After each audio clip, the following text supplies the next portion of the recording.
you know, there are no doubt some athletes in the room who have hops. Good job. Did you say you, Cindy? Okay, we'll use Cindy as our example. Please don't. So Cindy, you are an athlete with hops. So the question would be, would Cindy be able to run and jump either off 2 feet or one, and jump, and without touching it, sit on the top of it? Probably. Be amazing. Should we slow down for up? No. Okay, cool. Hey, After school. Yeah. Okay. Now we're here. So though Cindy has hops, it's unlikely that she would make it. But I would hit my head. Cindy would be perfectly capable. Yeah, you would. Cindy would be perfectly capable of climbing up the ladder, sitting on the top. Wouldn't she? No. Of course. So we are going to talk about the ladder of love, and I hope this is a helpful concept to you. The idea with the ladder of love is this. In order to have the best chance of having healthy, happy, successful relationships on top of the ladder,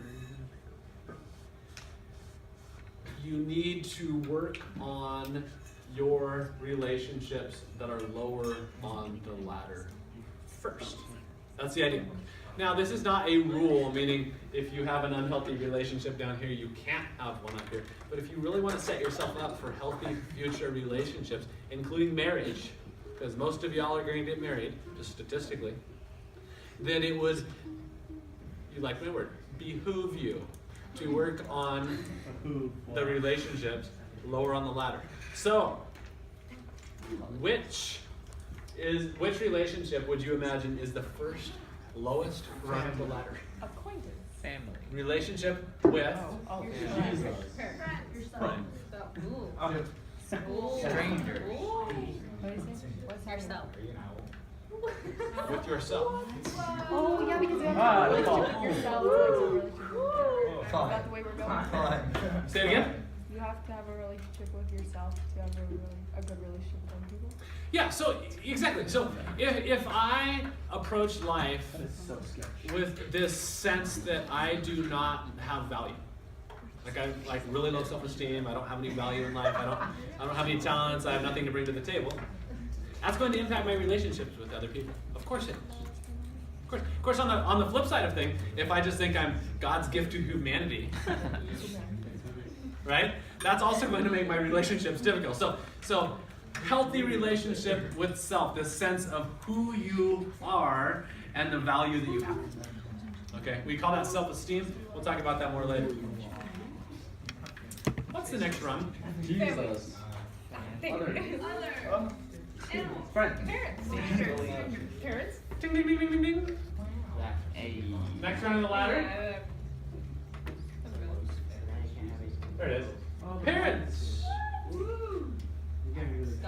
Now, as with any of these, if there are any of these relationships that you don't actually have in life, like there's some people don't have a relationship with their parents at all, and sometimes that's not possible for that to happen.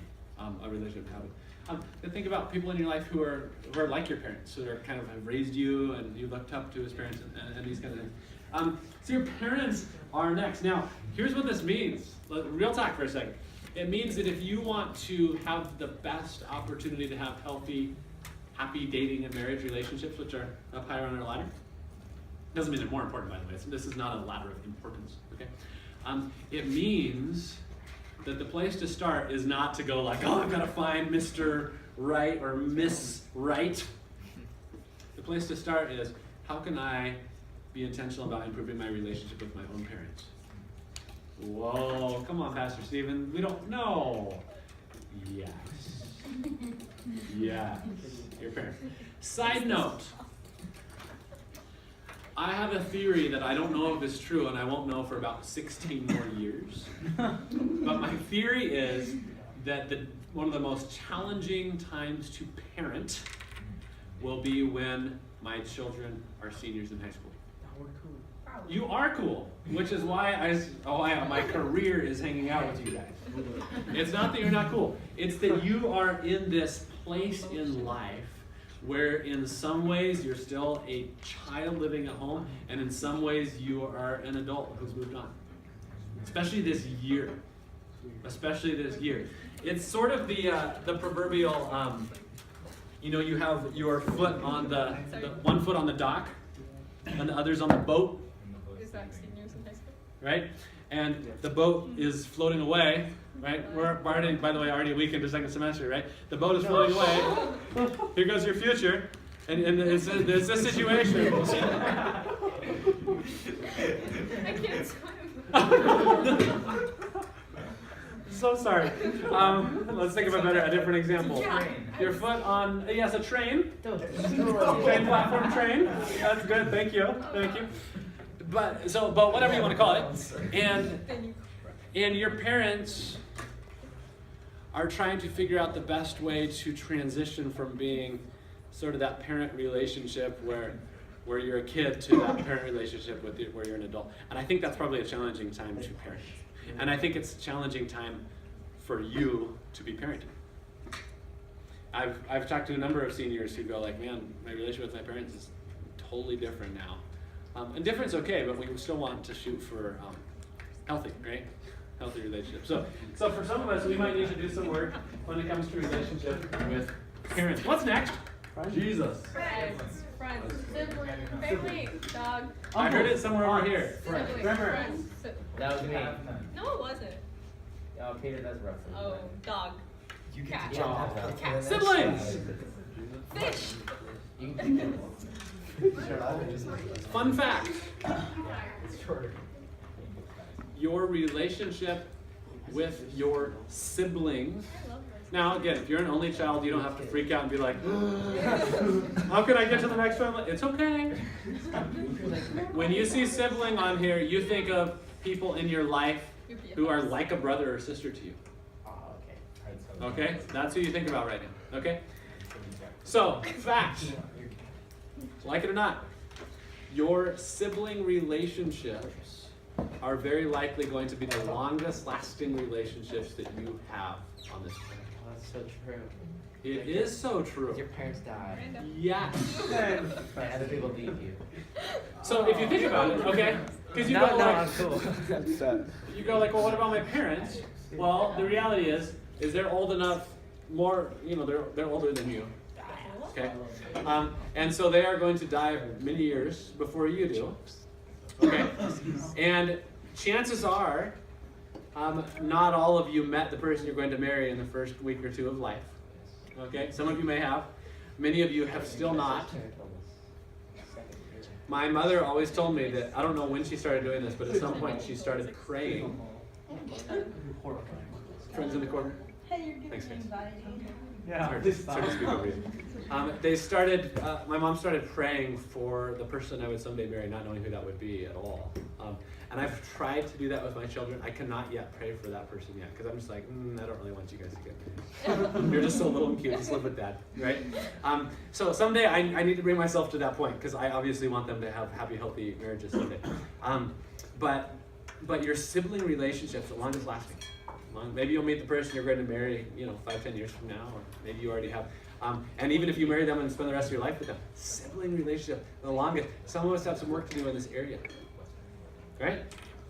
Right? Okay, next, run of the ladder. What is it? Friends. Family, relatives. Oh! Who said relatives? Man, Miriam, did you write the ladder of love? Practically. Did you invent it? Relatives. So this is other people outside of your nuclear family. So this is grandparents, uncles and aunts, cousins, these kinds of people. Now, real talk for just a moment. How many of you have relatives, so we're not talking about mom, dad, and siblings right now. How many of you have relatives that if you're honest, you would never hang out with them if they weren't related to you? They're just so different than you for whatever reason. Okay, I've got some like that. Okay, you put your hands in.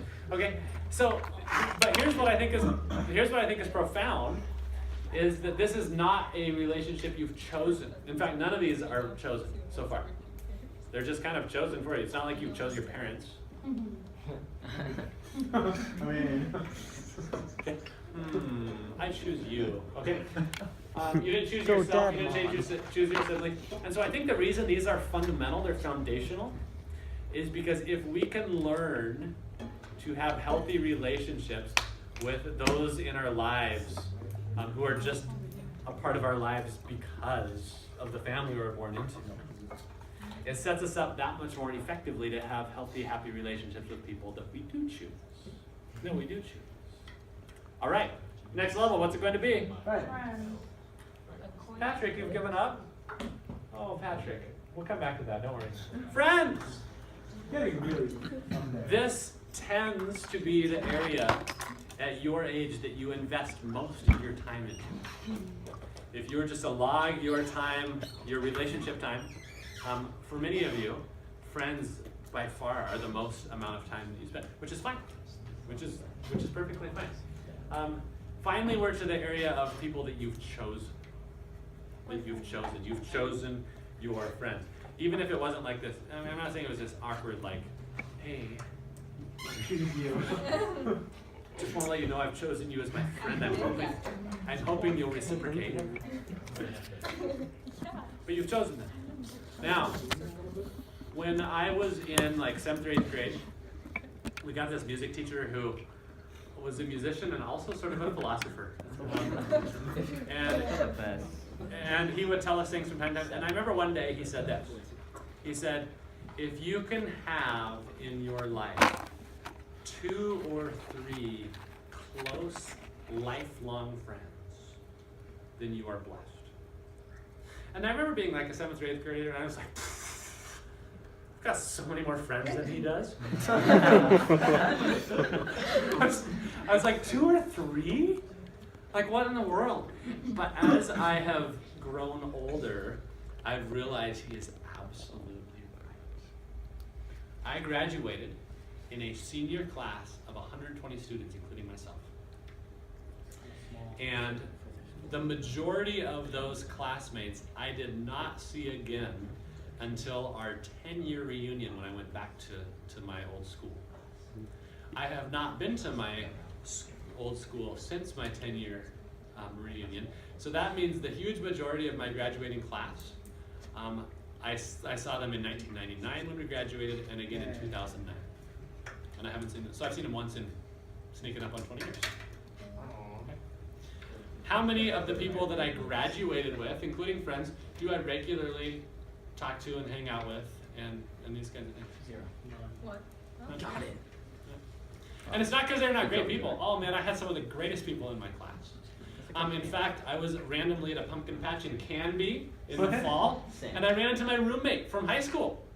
Great guy, hilarious guy. Oh, that's right. And, what's that? It's uncle. No, different roommate. I went through a lot of roommates, Chelsea. Maybe you. Maybe it is. I didn't know about the ladder of love. And man, it was great to see him, but we don't stay in regular contact. Now I have my 2 or 3. I'm happy to say. Close, dear friends that I make huge effort to see and be with and spend time with. But the reality is there's times where you're going to have lots of friends, and then people are going to kind of scatter. You'll make new friends and kind of cycle through. If you have 2 or 3 really close, lifelong friends, you're blessed. You're blessed. What's after friends? Jesus. Special friends. Oh my God. Oh my God. Special friends, dating. Generally, when you date someone, that's something that was a friendship and becomes something more than a friendship. Not always. No. By the way, this is free for today. I'll tell you again later. Don't date someone you wouldn't be friends with. That happens all the time. That's so true. That happens all the time. People date someone that they would never be friends with. And you go like, what? Okay, so this is now the dating level. So what this means is many of us perhaps are like, let's just talk about dating. Why do we need to talk about all these other things? Because if we want to have the best chance at having happy, healthy dating relationships, there are some rungs of the ladder that we need to put some intentional time into. That's the reality. Final rung of the ladder. Marriage! Jesus. Marriage! Yes! Please be careful. Marriage. My back is hurting for you. Thank you. This is the second time I've had to do this today. Marriage. Now. No, don't be that.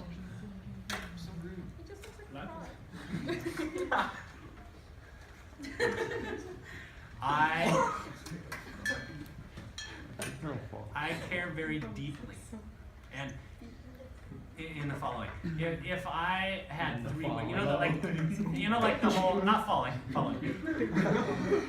If I had three wishes, for you, easily one of the three would be that you have a joy-filled, fun-filled, deep marriage someday. That you marry your favorite person on the planet. That's what I would want for you. And I recognize that when we think about marriage, there's a lot of negativity that comes along with that as well. And if any of the things that I can teach you in this next semester set you up to have a happy, healthy, positive marriage someday, then I've done my job. But before we get here, we need to spend some time down here. Now, Patrick, you keep saying Jesus, and thank you for doing that. Because it's easy to look at the ladder of love and be like, No, Jesus.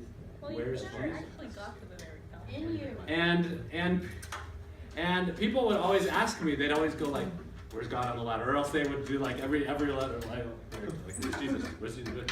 And I would kind of give this whole, like, he's in the ladder, and through the ladder, and is the ladder, and then is in you, and all this kind of, yeah, good. But then, a couple of years ago, a theologian named Jarrett Johnson was in my class. I love As his Tori's older brother. And he raised his hand when someone said, where's God in the ladder? And I was trying to give my rambly, I'm not really sure answer. And he said, Pastor Steve, the blue support, that is God. Without that, you can't have rungs of the ladder. No other relationships will work. And I said, yes. Yes. This, Patrick, is Jesus. This part, without this, who cares if you have all these nifty rungs of the ladder? It means nothing. It means nothing. And so indeed, Patrick, our first topic that we are going to take on is how to have a relationship with God. How do you actually do that? Because the reality is for some of you, it's your last Bible class ever. Not today. Don't get weird about it. No, like this semester. It's your last Bible class ever. And so I want to spend just a couple of weeks right here at the beginning of the semester getting very practical. We're going to study spiritual disciplines and say, how do we go about having a relationship with a God that we cannot see? How do we do that? And then we'll move and talk about all these other relationships. We'll talk about dating, marriage, friends, all of that good stuff. All right, ladies and gents. I think there's a minute or two until the bell, something like this.